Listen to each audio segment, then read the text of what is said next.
வணக்கம். ஜெம் செய்திகளுக்காக நான் உங்கள் குணா. இந்திய நேரப்படி இரவு 8:30 மணி செய்திகள். முதலில் ஜெம் தலைப்பு செய்திகளை காணலாம். எல்லைகள் பாதுகாக்கப்படுவதில்தான் நாட்டின் பாதுகாப்பு அடங்கியுள்ளது. மத்திய உள்துறை அமைச்சர் அமித்ஷா உரை. புகார் தொடர்பாக உடனடியாக வழக்கு பதிவு செய்ய வேண்டும். காவல் நிலையத்திலேயே தர்ணாவில் ஈடுபட்ட ராகுல் காந்தி வலியுறுத்தல். தமிழக சட்டப்பேரவையில் திமுக சட்டமன்ற உறுப்பினர்களுக்கு அரசு கார் வேண்டாம். எதிர்க்கட்சித் தலைவர் உதயநிதி ஸ்டாலின் அறிவிப்பு. நடிகை சவுகார் ஜானகியின் மறைவிற்கு அரசியல் கட்சி தலைவர்கள் இரங்கல். குஜராத் மாநிலத்தின் கள்ள சாராயம் அருந்தியவர்களில் உயிரிழந்தவர்களின் எண்ணிக்கை 8ஆக உயர்வு. இனி விரிவான செய்திகளை காணலாம். எல்லைகள் பாதுகாக்கப்படுவதில்தான் நாட்டின் பாதுகாப்பு அடங்கியுள்ளது என மத்திய உள்துறை அமைச்சர் அமித்ஷா தெரிவித்துள்ளார். மேற்கு வங்காள மாநிலம் சிலிகுரியில் நடந்த நிகழ்ச்சியில் மத்திய உள்துறை அமைச்சர் அமித்ஷா உரையாற்றினார்.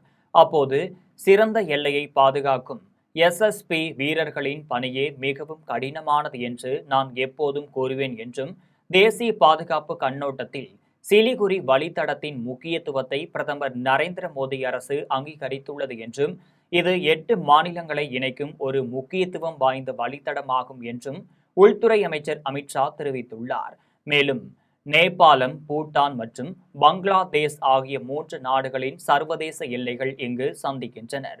நாங்கள் சோப்ரா, கிஷன்கஞ்ச் மற்றும் துப்ரி ஆகிய இடங்களில் நமது பாதுகாப்பை அதிகரித்துள்ளோம் என்றும் அமித்ஷா தெரிவித்துள்ளார். மேலும் பல முறை கோரிக்கை விடுத்தும் இந்தியா வங்காளதேசம் எல்லைக்கு வேலி அமைப்பதற்கு தேவையான நிலத்தை முந்தைய முதலமைச்சர் மம்தா பானர்ஜி வழங்கவில்லை என்றும், எல்லை பாதுகாப்பை வலுப்படுத்த 2014ஆம் ஆண்டு முதல் நான் கேட்டு வந்த 1129 ஏக்கர் நிலம் தற்போது முதலமைச்சர் சுவேந்து அதிகாரி தலைமையிலான பாஜக அரசு அமைந்த பின்னரே கிடைத்தது என்றும் தெரிவித்த அவர், எல்லைகள் பாதுகாக்கப்படுவதில்தான் நாட்டின் பாதுகாப்பு அடங்கியுள்ளது என்று மத்திய உள்துறை அமைச்சர் அமித்ஷா தெரிவித்துள்ளார். புகார் தொடர்பாக உடனடியாக வழக்கு பதிவு செய்ய வேண்டும் என வலியுறுத்தி காவல் நிலையத்திலேயே ராகுல் காந்தி தர்ணா போராட்டத்தில் ஈடுபட்டுள்ளார். நீட் தேர்வு வினாத்தாள் கசிவு விவகாரத்தை கண்டித்தும், முறைகேடுகளுக்கு பொறுப்பேற்று தர்மேந்திர பிரதான் பதவி விலக வேண்டும் என வலியுறுத்தியும் டெல்லியில் கரப்பான் பூச்சி ஜனதா கட்சியினர் போராட்டத்தில் ஈடுபட்டனர். டெல்லி ஜந்தர் மந்தரில் கரப்பான் பூச்சி கட்சி சார்பில் போராட்டம் நடைபெற்றது. கடந்த மாதம் 21ஆம் தேதி நாடாளுமன்றத்தை முற்றுகையிடும் போராட்டத்தில் ஈடுபட்ட இளைஞர்கள் முயன்றனர். அவர்களை காவல்துறையினர் தடுத்து நிறுத்தியதால் இரு தரப்பினருக்கும் இடையே மோதல் ஏற்பட்டது. பின்னர் அது வன்முறையாக மாறியது. அப்போது மாணவர்கள் மீது காவல்துறையினர் தடியடி நடத்தினர். மேலும் கண்ணீர் புகை குண்டுகளை வீசியதுடன் பெல்லட் குண்டுகளை பயன்படுத்தி துப்பாக்கிச் சூடும் நடத்தியதாக கூறப்படுகிறது. போராட்டத்தில் பங்கேற்ற மாணவர்கள் சிலர் காயமடைந்தனர். அதே நேரத்தில் போராட்டக்காரர்கள் கல்வீச்சு தாக்குதல் நடத்தியதில் காவல்துறையினர் தரப்பிலும் பலர் காயமடைந்தனர். மாணவர்கள் போராட்டத்தின் போது காவல்துறையினர் அத்துமீறி தாக்குதல் நடத்தியதாக கூறப்படும் புகார் தொடர்பாக உச்சநீதிமன்றம் விசாரணை நடத்தி வருகிறது. இந்நிலையில் மக்களவை எதிர்க்கட்சித் தலைவரும் காங்கிரஸ் நாடாளுமன்ற உறுப்பினருமான ராகுல் காந்தி இன்று புகார் அளிப்பதற்காக நாடாளுமன்ற வீதியில் உள்ள காவல் நிலையத்திற்கு வந்தார். இளைஞர்கள் மீது காவல்துறையினர் தடியடி நடத்தியதாக ராகுல் காந்தி புகார் அளித்தார். மேலும் போராட்டத்தில் காயமடைந்த இளைஞர் ஒருவரையும் அவர் தன்னுடன் அழைத்து வந்தார். புகார் தொடர்பாக உடனடியாக வழக்கு பதிவு செய்ய வேண்டும் என்று வலியுறுத்தி காவல் நிலையத்திலேயே ராகுல் காந்தி தர்ணா போராட்டத்தில் ஈடுபட்டார். அவருடன் பிரியங்கா காந்தி மற்றும் காங்கிரஸ் தலைவர்களும் தர்ணாவில் கலந்து கொண்டனர். இளைஞர்களுக்கு நீதி கிடைக்கும் வரை போராட்டம் தொடரும் என்று காங்கிரஸ் தரப்பில் தெரிவிக்கப்பட்டுள்ளது. தமிழக சட்டப்பேரவையில் திமுக சட்டமன்ற உறுப்பினர்களுக்கு அரசு கார் வேண்டாம் என எதிர்க்கட்சித் தலைவர் உதயநிதி ஸ்டாலின் அறிவித்துள்ளார். தமிழக சட்டசபையில் நேற்று முன்தினம் நடைபெற்ற நிகழ்வின் போது 110 விதியின் கீழ் 3 அறிவிப்புகளை முதலமைச்சர் ஜோசப் விஜய் வெளியிட்டார். அதில் பொருளாதார பலம் இல்லாத சட்டமன்ற உறுப்பினர்களாக பணியாற்றும் மற்றும் முதலாக சட்டமன்ற உறுப்பினர்களாக தேர்வு செய்யப்பட்ட உறுப்பினர்கள் தங்களது மக்கள் பணியை தொய்வின்றி தொடர்வதற்கு வசதியாக அனைத்து சட்டமன்ற உறுப்பினர்களுக்கும் அரசு சார்பில் வாகனம் வழங்கப்படும் என்று அறிவித்தார். அரசு வழங்கும் வாகனத்தை பராமரிக்கும் விதமாக வாகனத்திற்கு டிரைவர், எரிபொருள், வாகன பராமரிப்பு உள்ளிட்ட செலவினங்களுக்கான மாதந்தோறும் ரூபாய் 75,000 வாகனப்படியாகவும், அலுவலக பணிகளில் உதவி செய்ய ஒரு உதவியாளரை நியமித்துக் கொள்ள மாதந்தோறும் ரூபாய் 25,000 உதவியாளர் படியாகவும் வழங்கப்படும் என்றும், இதற்காக உரிய சட்டத்தில் திருத்தங்கள் மேற்கொண்டு ஆணைகள் வெளியிடப்படும் என்று அறிவித்தார். இந்நிலையில் திமுக சட்டமன்ற உறுப்பினர்களுக்கு அரசு சார்பில் வழங்கப்படும் கார் வேண்டாம் என்று எதிர்க்கட்சித் தலைவர் உதயநிதி ஸ்டாலின் அறிவித்துள்ளார். இது தொடர்பாக அவர் பேசினார். அப்போது தமிழ்நாடு கடன் சுமையில் இருப்பதால் முதலமைச்சர் தெரிவித்துள்ளதால் அரசு அறிவித்த காரினை திமுகவின் 59 சட்டமன்ற உறுப்பினர்களும் பெறுவதில்லை என முடிவெடுத்துள்ளோம் என்றும், இந்த முடிவு முன்னாள் முதலமைச்சர் மு.க.ஸ்டாலின் அறிவுறுத்தலின் பேரில் எடுத்துள்ளோம் என்றும், நாங்கள் அனைவரும் கையெழுத்திட்ட கோப்பை சமர்ப்பித்துள்ளோம். தேவையற்ற செலவுகளை குறைக்கும் நோக்கில் பொருளாதாரத்தில் நலிவடைந்த உறுப்பினர்களுக்கு மட்டுமே கார் அளிக்க வேண்டும் என்று எதிர்க்கட்சித் தலைவர் உதயநிதி ஸ்டாலின் தெரிவித்துள்ளார். நடிகை சவுகார் ஜானகியின் மறைவு செய்தி அறிந்து மிகுந்த வருத்தமடைந்ததாக தமிழக காங்கிரஸ் கமிட்டியின் தலைவர் மாணிக்கம் தாக்கூர் தெரிவித்துள்ளார். பழம்பெரும் நடிகை சவுகார் ஜானகியின் மறைவிற்கு தமிழ்நாடு காங்கிரஸ் கமிட்டி இரங்கல் தெரிவித்துள்ளது. இது தொடர்பாக காங்கிரஸ் கமிட்டியின் மாநில தலைவர் மாணிக்கம் தாக்கூர் வெளியிட்டுள்ள இரங்கல் செய்தியில், பழம்பெரும் திரைப்பட நடிகை சவுகார் ஜானகி தமது 94வது வயதில் காலமானார் செய்தி அறிந்து மிகுந்த வருத்தமும் துயரமும் அடைந்தேன் என்றும், 1950களில் திரையுலகில் கதாநாயகியாகவும் அறிமுகமாகி தமிழ், தெலுங்கு, கன்னடம், மலையாளம் உள்ளிட்ட பல்வேறு மொழிகளில் நடித்து தனக்கென தனி இடத்தை பிடித்தவர் சவுகார் ஜானகி என்றும் மாணிக்கம் தாக்கூர் தெரிவித்துள்ளார். இதேபோன்று பாமக தலைவர் அன்புமணி ராமதாஸ் அறிக்கை வெளியிட்டுள்ளார்.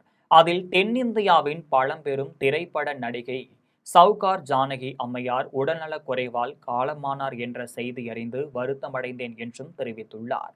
மேலும் 1952ஆம் ஆண்டில் திரையுலகில் அறிமுகமாகி எம்ஜிஆர், சிவாஜி கணேசன் தொடங்கி தமிழ் திரையுலகின் அனைத்து நடிகர்களுடனும் நடித்தவர். ஏராளமான விருதுகளை வென்றவர் என்றும், நடிகை சவுகார் ஜானகியை இழந்து வாடும் அவரது குடும்பத்தினர், நண்பர்கள் உள்ளிட்ட அனைவருக்கும் எனது ஆழ்ந்த இரங்கலையும் அனுதாபங்களையும் தெரிவித்துக் கொள்கின்றேன் என பாமக தலைவர் அன்புமணி ராமதாஸ் தெரிவித்துள்ளார். குஜராத் மாநிலத்தின் பவநகர் மாவட்டத்தில் கள்ளச்சாராயம் அருந்தியதால் உயிரிழந்தவர்களின் எண்ணிக்கை 8ஆக உயர்ந்துள்ளது. மேலும் 39 பேர் தற்போது சிகிச்சை பெற்று வருகின்றனர் என்று அதிகாரிகள் தெரிவித்துள்ளனர். குஜராத் ஒரு மதுவிலக்கு மாநிலம். அங்கு மதுபானம் தயாரித்தல், விற்பனை செய்தல் மற்றும் அருந்துதல் ஆகியவை தடை செய்யப்பட்டுள்ளது.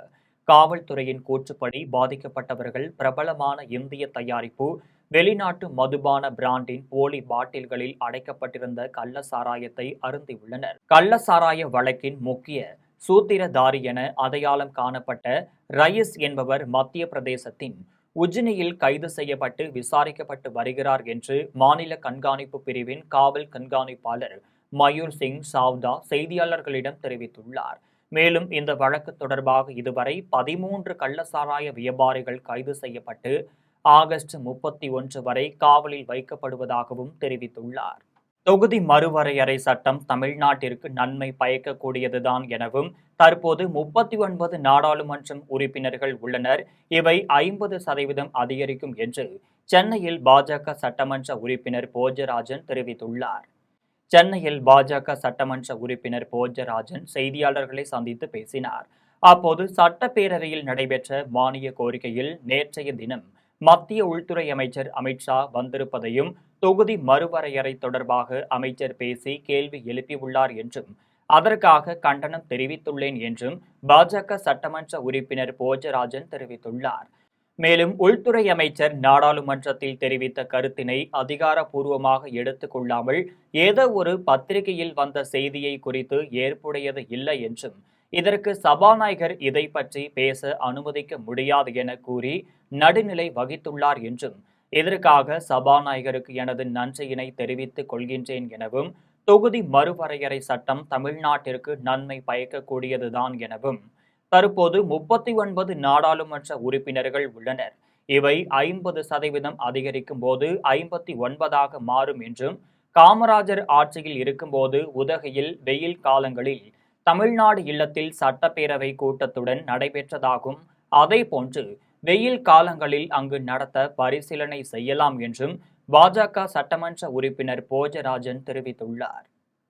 மின்சார சம்பந்தப்பட்ட மானிய கோரிக்கை இருந்தது. அதில் மின்சாரத்திற்காக எங்களுடைய நீலகிரி பகுதி மக்கள் மிகவும் அதிக தியாகம் செய்திருக்கிறார்கள். அந்த ஹைட்ரோ ப்ராஜெக்ட் என்று சொல்வார்கள். நீலமலையிலே உற்பத்தி ஆகின்ற தண்ணீரை ஹைட்ரோ ப்ராஜெக்டுக்காக அந்த தண்ணீரையும் கொடுத்து அங்கிருக்கின்ற வளமான பூமியும் கொடுத்து மின்சாரம் உருவாக்குவதற்கு அவர்கள் பல தியாகங்களை செய்திருக்கிறார்கள். ஆனால் அதற்கு இணையாக இதுவரை யாரும் கேட்கவில்லை, அரசும் பரிசீலனை செய்யவில்லை. மேகதாட்டுவில் அணை கட்டுவது தமிழகத்திற்கு எதிரானது என்பதில் இந்தியா கூட்டணி உறுதியாக இருப்பதாகவும் கர்நாடக அமைச்சர்களின் பேச்சுகளை தமிழக பாஜக ஏன் கண்டிக்கவில்லை என்றும் சென்னையில் மாணிக்கம் தாக்கூர் கேள்வி எழுப்பினார். சென்னை சத்தியமூர்த்தி பவன் அலுவலகத்தில் தமிழ்நாடு காங்கிரஸ் கமிட்டியின் தலைவர் மாணிக்கம் தாக்கூர் செய்தியாளர்களை சந்தித்து பேசினார். அப்போது நாடாளுமன்றத்தின் மழைக்கால கூட்டத்தொடரில் நடைபெற்ற நிகழ்வுகள் மற்றும் மக்கள் விரோத சட்டங்கள் குறித்து பொதுமக்களுக்கு விளக்கும் வகையில் தமிழகத்தின் முக்கிய நகரங்களில் இந்தியா கூட்டணி சார்பில் டவுன்ஹால் கூட்டம் நடத்தப்படும் என்று மாணிக்கம் தாக்கூர் தெரிவித்துள்ளார். மேலும் ஆகஸ்ட் 22 கோயம்புத்தூரில் காலை 11 மணிக்கு நடைபெறும் டவுன்ஹால் கூட்டத்தில் சிபிஐ நாடாளுமன்ற உறுப்பினர் சுப்ராயன், காங்கிரஸ் நாடாளுமன்ற உறுப்பினர்கள் விஜய் வசந்த், ஜோதிமணி ஆகியோர் பங்கேற்கின்றனர். ஆகஸ்ட் 23ஆம் தேதி திருச்சியில் மாலை 3 மணிக்கு நடைபெறும் கூட்டத்தில் மதிமுகவைச் சேர்ந்த துரை வைகோ, கம்யூனிஸ்ட் கட்சியைச் சேர்ந்த செல்வராஜ், காங்கிரஸ் கட்சியைச் சேர்ந்த கிறிஸ்டோபர் திலக் ஆகியோர் பங்கேற்கின்றனர்.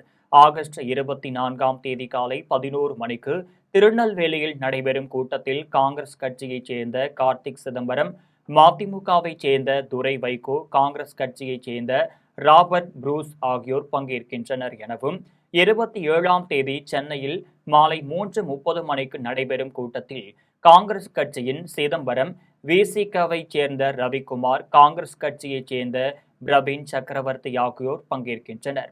28ஆம் தேதி காலை 11 மணிக்கு வேலூரில் நடைபெறும் கூட்டத்தில் காங்கிரஸ் கட்சியைச் சேர்ந்த சசிகாந்த், செந்தில், சுதா ஆகியோர் கலந்து கொள்கின்றனர் எனவும் ஆகஸ்ட் 29ஆம் தேதி காலை 11 மணிக்கு மதுரையில் நடைபெறும் கூட்டத்தில் சிபிஎம் கட்சியைச் சேர்ந்த வெங்கடேசன், காங்கிரஸ் கட்சியின் ப. சிதம்பரம், ஐயுஎம்எல் கட்சியைச் சேர்ந்த நவாஸ்கனி ஆகியோர் பங்கேற்கின்றனர் எனவும் முதல் முறையாக இதுபோன்ற டவுன்ஹால் நிகழ்ச்சிகள் நடத்தப்படுவதாகவும் மாணிக்கம் தாக்கூர் தெரிவித்துள்ளார். தமிழ்நாடு முதலமைச்சர் தமிழகத்தினுடைய சார்பாக இதில் கலந்து கொண்டு அவர் என்ன கருத்து எடுத்திருக்கிறார் நம்ம வெயிட் பண்ணி பார்க்கணும். எங்களை பொறுத்த மட்டும் மேகதாது அமைக்கப்படக்கூடாது. தமிழ்நாடு காங்கிரஸ் கமிட்டி மிக தெளிவாக இருக்கிறது. மேகதாதுவை அமைக்க விட மாட்டோம். மேகதாது தமிழர்களுக்கு எதிரானது, கர்நாடகத்திற்கும் எதிரானது. கர்நாடகத்தினுடைய மிக முக்கியமான பகுதிகளிலே காடுகளை அழித்துவிடும். மேகதாது முடிவல்ல. மேகதாதுவை பொறுத்த மட்டும் இன்னும் பிரச்சனை வரும். மோடி, அமித்ஷா அவர்கள் இருவரும் சேர்ந்து மேகதாது அமைப்பதற்கு உதவி செய்யக்கூடாது என்பது எங்களுடைய நிலை. பொள்ளாச்சி அரசு தலைமை மருத்துவமனையில் நோயாளிகள் நலச்சங்க பொதுக்குழு கூட்டம் கோவை மாவட்ட ஆட்சியர் தலைமையில் நடைபெற்றது. பொள்ளாச்சி மாவட்ட அரசு தலைமை மருத்துவமனையில் நோயாளிகள் சங்கத்தின் 2025-26ஆம் ஆண்டிற்கான பொதுக்குழு கூட்டம் மருத்துவமனை வளாகத்தில் நடைபெற்றது.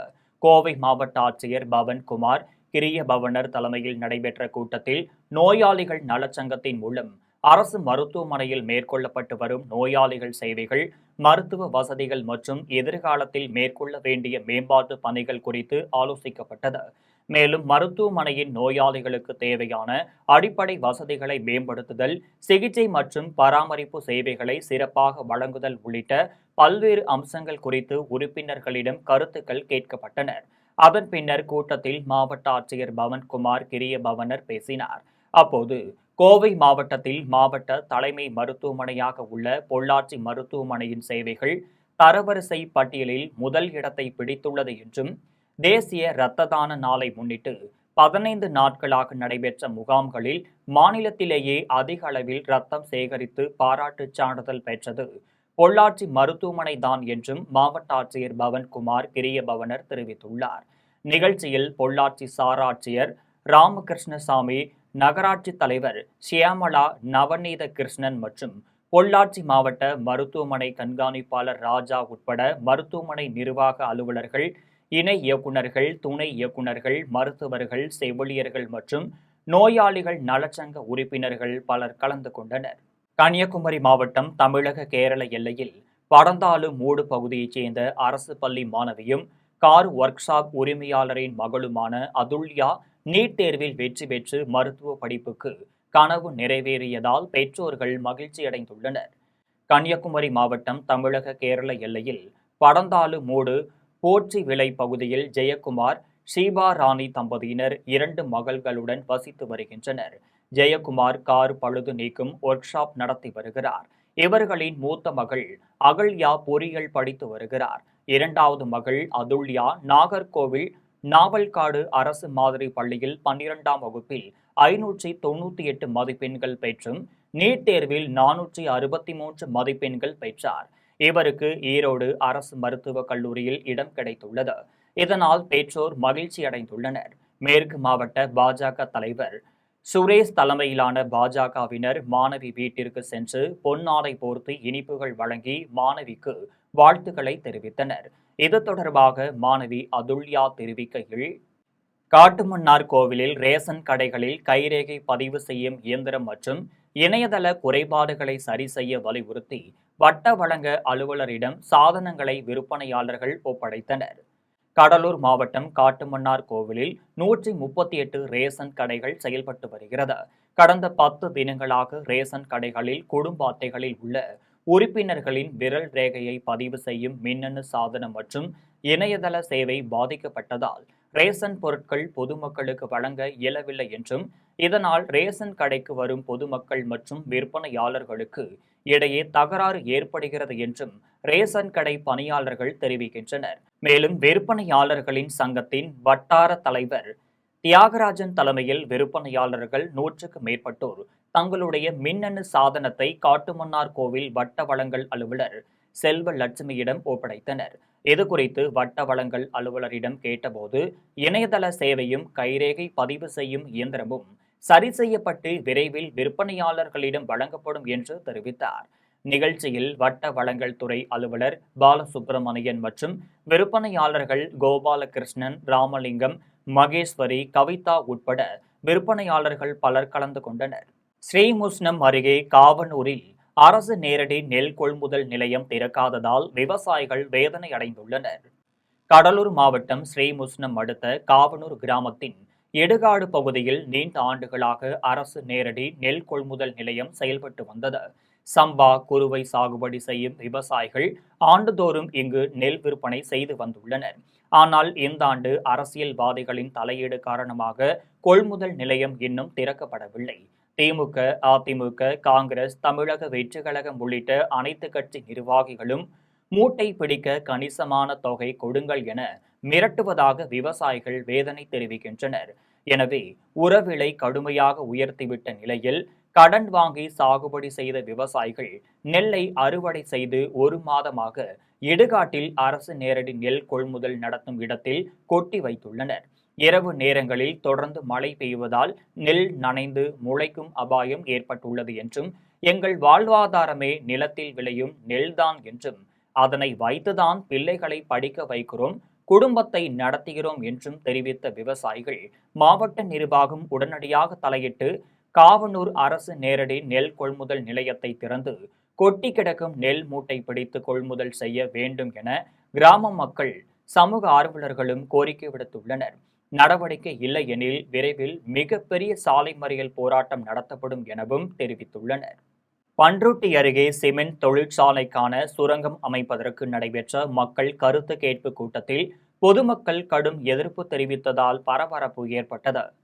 கடலூர் மாவட்டம் பண்ருட்டி அடுத்துள்ள பனைக்கன் குப்பத்தில் தமிழ்நாடு மாசு கட்டுப்பாட்டு வாரியம் சார்பில் தமிழ்நாடு சிமெண்ட் கார்ப்பரேஷன் சுரங்கம் அமைக்க பொதுமக்கள் கருத்து கேட்பு கூட்டம் மாவட்ட வருவாய் அலுவலர் புண்ணியகோடி, மாவட்ட சுற்றுச்சூழல் மாவட்ட பொறியாளர் ரங்கராஜ் மற்றும் மாவட்ட வருவாய் கோட்டாட்சியர் சுந்தர்ராஜன் ஆகியோர் தலைமையில் நடைபெற்றது.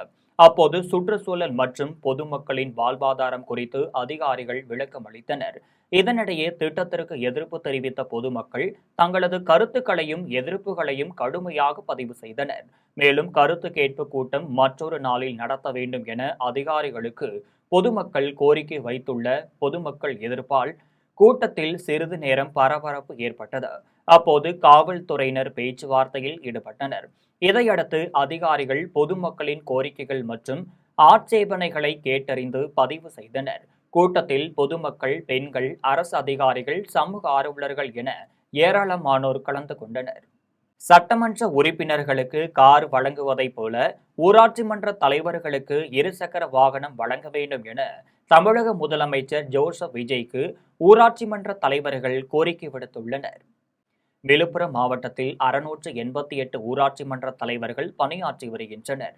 இந்நிலையில் அனைத்து ஊராட்சி மன்ற கூட்டமைப்பு சார்பில் ஊராட்சி மன்ற தலைவர்கள் விழுப்புரம் மாவட்ட ஆட்சியர் அலுவலகத்தில் பல்வேறு கோரிக்கைகளை வலியுறுத்தி மனு அளித்தனர். அதில் எல் நினோ வறட்சி நிலவுவதால் ஊராட்சிகளில் உள்ள ஆழ்துளை கிணறுகளில் குடிநீர் உள்ளே சென்று விட்டதால் குடிநீர் வழங்குவதில் சிக்கல் ஏற்பட்டுள்ளதாகவும், அடிக்கடி மின் மோட்டார்கள் பழுது ஏற்படுவதால் அதனை சரி செய்வதற்கு ஊராட்சிகளுக்கு சிறப்பு நிதி அளிக்க வேண்டும், டேங்க் ஆபரேட்டர்களை பணி நிரந்தரம் செய்ய வேண்டும், 16வது மானிய குழுவிற்கு உண்டான நிர்வாக அனுமதி வழங்க வேண்டும், விபிஜி ராம்ஜி திட்டத்தில் 125 நாட்கள் பணி வழங்க வேண்டும் என்பன உள்ளிட்ட பல்வேறு கோரிக்கைகளை வலியுறுத்தினர். மேலும் மக்களோடு மக்களாக ஊராட்சி மன்ற தலைவர்கள் பணி செய்வதால் சட்டமன்ற உறுப்பினர்களுக்கு தமிழக முதலமைச்சர் கார் வழங்குவதைப் போல ஊராட்சி மன்ற தலைவர்களுக்கும் இருசக்கர வாகனம் வழங்க தீர்மானம் நிறைவேற்ற வேண்டும் என மனுவில் தெரிவித்துள்ளனர். கீழ்பெண்ணாத்தூர் வட்டாட்சியர் அலுவலகம் முன்பு ரேஷன் கடைகளில் சர்வர் பிரச்சனையால் இயங்காத பிஓஎஸ் கருவியை ஒப்படைக்கும் ஆர்ப்பாட்டத்தில் ஈடுபட்டனர். திருவண்ணாமலை மாவட்டம் கீழ்பெண்ணாத்தூர் ரேஷன் கடைகளில் பிஓஎஸ் என்கின்ற கருவி மூலம் ரேஷன் கார்டுதாரர்களின் விவரங்கள் பதியப்பட்டு அத்தியாவசிய உணவுப் பொருட்கள் வழங்கப்படுகிறது. ரேஷன் கடைகளில் பிஓஎஸ் கருவி அடிக்கடி செயலிழந்து விடுவதால் பொதுமக்களுக்குரிய நேரத்தில் உணவுப் பொருட்கள் வாங்க முடியாமல் பணியாளர்கள் சிரமம் அடைகின்றனர். இதனால் உணவுப் பொருட்கள் வாங்க வந்த மக்கள் நீண்ட நேரம் காத்து நிற்கின்றனர். பல பொருட்கள் வாங்காமல் திரும்பி செல்கின்றனர். இதுபோன்று அடிக்கடி பிஓஎஸ் கருவி இயங்காமல் போகிறது. இதனால் உரிய நேரத்தில் பொருட்கள் வாங்க முடியாததால் பொதுமக்கள், ஊழியர்கள் இடையே தேவையற்ற பிரச்சனைகள் நிலவி வருகிறது. மேலும் பிஓஎஸ் மெஷினில் ரேகை மற்றும் விழித்திரை பதிவு பல முறைக்கு பின்னரே பதிவாகிறது. இதனால் ஒருவருக்கு பொருள் வழங்குவதில் காலதாமதம் ஆகிறது. இதுபோன்ற பிரச்சனைகளால் சர்வர் கோளாறை சீரமைத்திட நடவடிக்கை எடுக்க வேண்டும் என வலியுறுத்தி கீழ்பெண்ணாத்தூர் வட்டாட்சியர் அலுவலகம் முன்பு அரசு நியாய விலை கடை பணியாளர்கள் சங்கத்தின் மாவட்ட தலைவர் சேகர் தலைமையில் ரேஷன் கடை பணியாளர்கள் பிஓஎஸ் மெஷினை ஒப்படைக்கும் ஆர்ப்பாட்டத்தில் ஈடுபட்டனர். ஆர்ப்பாட்டத்தில் 50ற்கு மேற்பட்ட நியாய விலை கடை பணியாளர்கள் கலந்து கொண்டு தமிழக அரசிற்கு எதிராக கண்டன கோஷங்களை எழுப்பினர். திருவேற்காட்டில் வீடு புகுந்து பெண் தூய்மை பணியாளரை கொலை செய்துவிட்டு நகைகளை கொள்ளையடித்து சென்ற நபரை காவல்துறையினர் கைது செய்து முக்கிய குற்றவாளியை தீவிரமாக தேடி வருகின்றனர். திருவேற்காடு அன்னலட்சுமி பகுதியில் வசித்து வந்த ஹேமாவதி என்பவர் சென்னை மாநகராட்சி வலசரவாக்கத்தில் தூய்மை பணியாளராக பணிபுரிந்து வந்துள்ளார். கடந்த 2 தினங்களாக இவர் வீட்டிலிருந்து வெளியேறி வராத நிலையில் வீட்டிலிருந்து துர்நாற்றம் வீசியதால் அக்கம்பக்கத்தில் இருந்தவர்கள் திருவேற்காடு காவல் நிலையத்திற்கு அளித்த தகவலின் பேரில் சம்பவ இடத்திற்கு சென்ற காவல்துறையினர் வீட்டை திறந்து உள்ளே சென்று பார்த்தபோது உடல் அழுகிய நிலையிலும் ஹேமாவதி முகத்தில் தலையணையால் வைத்து அமுக்கி கொலை செய்யப்பட்டிருப்பதையும் கண்டு காவல்துறையினர் தீவிர விசாரணை மேற்கொண்டு வந்தனர். அப்போது அதே பகுதியைச் சேர்ந்த ஆகாஷ் என்பவர் வீட்டிற்கு வந்து சென்றது தெரிய வந்தது. இதையடுத்து ஆகாஷை தேடி வந்த நிலையில் அவரது நண்பர் நிதிஷ் என்பவரை காவல்துறையினர் பிடித்து விசாரித்த போது ஹேமாவதியின் வீட்டின் அருகே உள்ள கோவிலுக்கு உடுக்கை அடிப்பதற்காக வந்த ஆகாஷ் வீட்டில் யாரும் இல்லாததை அறிந்து கொண்டு வீட்டிற்குள் நுழைந்து ஹேமாவதியை தலையணையால் அழுத்தி கொலை செய்துவிட்டு அவரது வீட்டில் இந்த நகையை எடுத்து சென்றதாக தகவல் தெரிவித்துள்ளார். இதையடுத்து கொலையில் தொடர்புள்ளதாக கருதி நிதிஷை காவல்துறையினர் கைது செய்ததுடன் தலைமறைவாக உள்ள ஆகாஷை தேடி வருகின்றனர். பொள்ளாச்சி அடுத்த தாராபுரம் சாலையில் இயங்கி வரும் தனியார் கல்லூரியில் ஓணம் பண்டிகை வெகு விமரிசையாக கொண்டாடப்பட்டது. மலையாள மக்களின் முக்கிய பண்டிகையான ஓணம் பண்டிகை வரும் 26ஆம் தேதி கொண்டாடப்பட உள்ள நிலையில் கேரளா மற்றும் தமிழகத்தில் உள்ள பல்வேறு கல்லூரிகளில் மாணவ மாணவிகள் ஓணம் விழாவை உற்சாகமாக கொண்டாடி வருகின்றனர். அதன் ஒரு பகுதியாக பொள்ளாச்சி தாராபுரம் சாலையில் உள்ள தனியார் கல்லூரியில் நடைபெற்ற ஓணம் விழாவில் மாணவ மாணவிகள் கேரள பாரம்பரிய உடை மற்றும் சிறப்பு உடைகளை அணிந்து கொண்டு பங்கேற்று ஆடிப்பாடி மகிழ்ந்தனர்.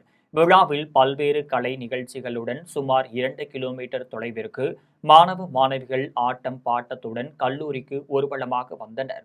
அதன் பின்னர் கல்லூரியில் அத்திப்பூ கோலம் போட்டிகள் நடைபெற்றது. அப்போது மகாபலி வேடம் அணிந்தபடி கல்லூரி மாணவர்கள் போட்டிகளில் கலந்து கொண்டனர். விழாவில் கல்லூரியின் முதல்வர் கண்ணன் பங்கேற்று நிகழ்ச்சிகளை துவக்கி வைத்தார். அத்திப்பூ கோல போட்டியின் நடுவர்களாக பொள்ளாச்சி கேரளா சமாஜத்தின் உறுப்பினர்கள் ராமதாஸ், கோஷி, புனிதா உட்பட பலர் கலந்து கொண்டனர். பள்ளி கல்வித்துறை சார்பில் மாநில அளவில் நடைபெற்ற விளையாட்டுப் போட்டியில் கலந்து கொண்டு வெற்றி பெற்ற மாணவர்களுக்கு முதன்மை கல்வி அலுவலர் மேனகா கேடயம் வழங்கி பாராட்டு தெரிவித்துள்ளார்.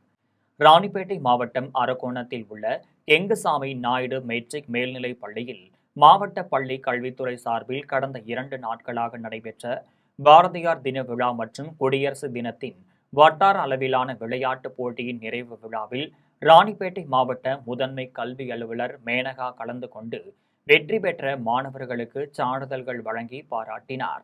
அதனைத் தொடர்ந்து கடந்த கல்வியாண்டு மாநில அளவிலான விளையாட்டுப் போட்டிகளில் கலந்து கொண்டு வெற்றி பெற்று சாதனை புரிந்த விஜிஎன் பள்ளி மாணவர்களுக்கு கேடயம் மற்றும் பரிசு கோப்பை வழங்கி வாழ்த்து தெரிவித்துள்ளார்.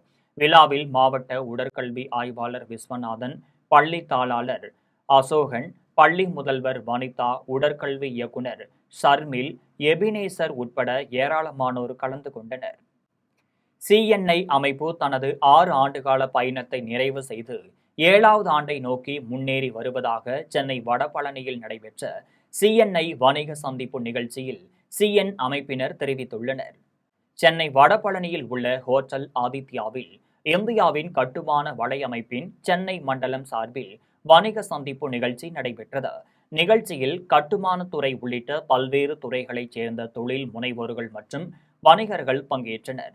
நிகழ்ச்சியில் சிஎன்ஐ நிறுவனர் உதயகுமார், நிர்வாக இயக்குனர் சித்தார்த் காந்தி, பிராந்திய இயக்குனர் ஆஷிக் மற்றும் ஜெம் தொலைக்காட்சியின் மேலாளர் ராகேஷ், சரவணன் உள்ளிட்டோரும் பங்கேற்றனர்.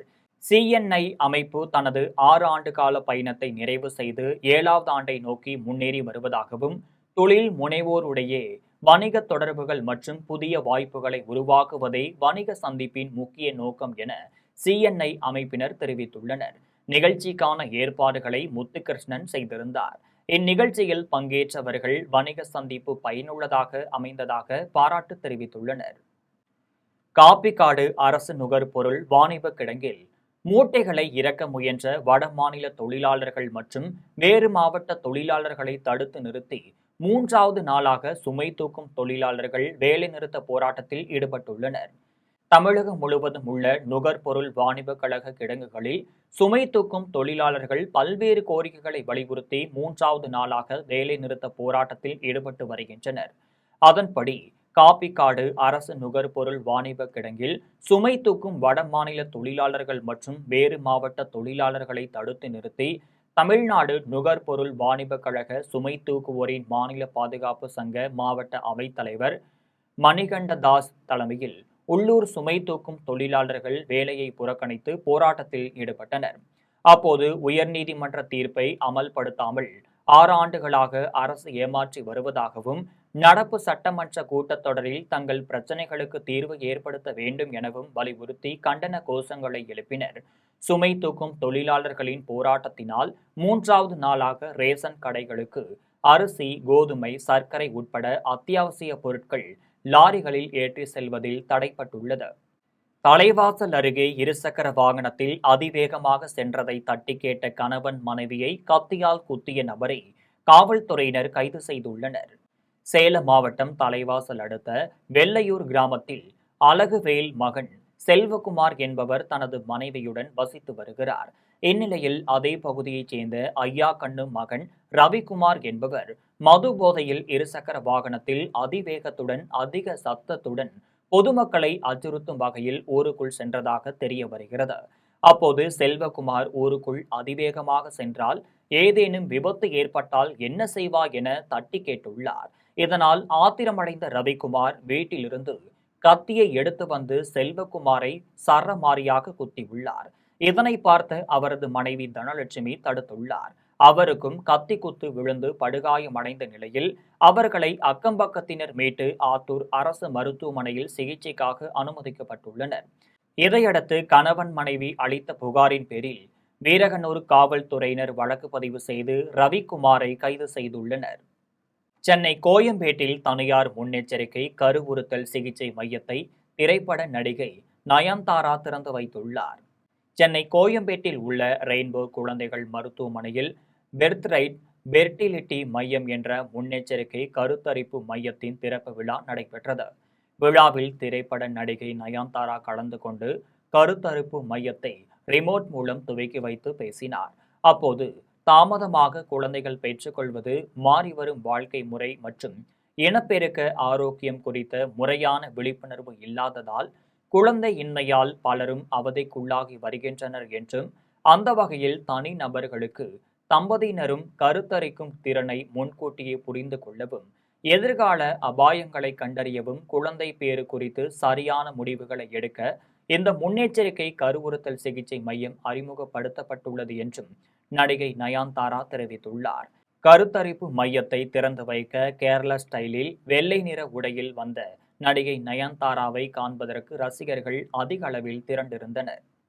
கொடியாத்தத்தில் அமைந்துள்ள ஸ்ரீ மாசுபாடா அம்மன் திருக்கோவிலில் ஆடி மாத 6வது வெள்ளியில் 1008 பால்குட ஊர்வலம் சிறப்பாக நடைபெற்றது. வேலூர் மாவட்டம் கொடியாத்தம் நெல்லூர்பேட்டை பகுதியில் அமைந்துள்ள ஸ்ரீ மாசுபாடா அம்மன் திருக்கோவிலில் ஆடி மாத 6ஆம் வெள்ளியை முன்னிட்டு 1008 பெண்களின் பால்குட ஊர்வலம் சிறப்பாக நடைபெற்றது. முன்னதாக காமாட்சியம்மன் பேட்டை பகுதியில் உள்ள ஸ்ரீ திரௌபதியம்மன் திருக்கோவிலில் அம்மனுக்கு சிறப்பு பூஜைகள் நடைபெற்றது. அதன் பின்னர் காப்பு கட்டி விரதம் இருந்து செவ்வாடை அணிந்த பெண்கள் தலையில் பால் குடங்களை ஏந்தியவாறு மேளதாள வாத்தியங்களுடன் முக்கிய வீதிகள் வழியாக ஸ்ரீ மாசுபடா அம்மன் திருக்கோவிலை வந்தடைந்தனர். அதன் பின்னர் பக்தர்கள் கொண்டு வந்த பாலால் ஸ்ரீ மாசுபடா அம்மனுக்கு அர்ச்சகர்கள் பாலபிஷேகம் செய்தனர். அதனைத் தொடர்ந்து அம்மன் சிறப்பு அலங்காரத்தில் பக்தர்களுக்கு காட்சியளித்தார். முன்னதாக பால்குட ஊர்வலத்தில் பக்தர்களுக்கு நீர்மோர் மற்றும் 5 வகையான அன்னதானம் வழங்கப்பட்டது. மீண்டும் ஜெம் தலைப்பு செய்திகள். எல்லைகள் பாதுகாக்கப்படுவதில்தான் நாட்டின் பாதுகாப்பு அடங்கி உள்ளது. மத்திய உள்துறை அமைச்சர் அமித்ஷா உரை. புகார் தொடர்பாக உடனடியாக வழக்கு பதிவு செய்ய வேண்டும். காவல் நிலையத்திலேயே தர்ணாவில் ஈடுபட்ட ராகுல் காந்தி வலியுறுத்தல். தமிழக சட்டப்பேரவையில் திமுக சட்டமன்ற உறுப்பினர்களுக்கு அரசு கார் வேண்டாம். எதிர்க்கட்சித் தலைவர் உதயநிதி ஸ்டாலின் அறிவிப்பு. நடிகை சவுகார் ஜானகியின் மறைவிற்கு அரசியல் கட்சி தலைவர்கள் இரங்கல். குஜராத் மாநிலத்தின் கள்ள சாராயம் அருந்தியவர்களில் உயிரிழந்தவர்களின் எண்ணிக்கை 8ஆக உயர்வு. இத்துடன் ஜெம் செய்திகள் நிறைவடைகின்றன.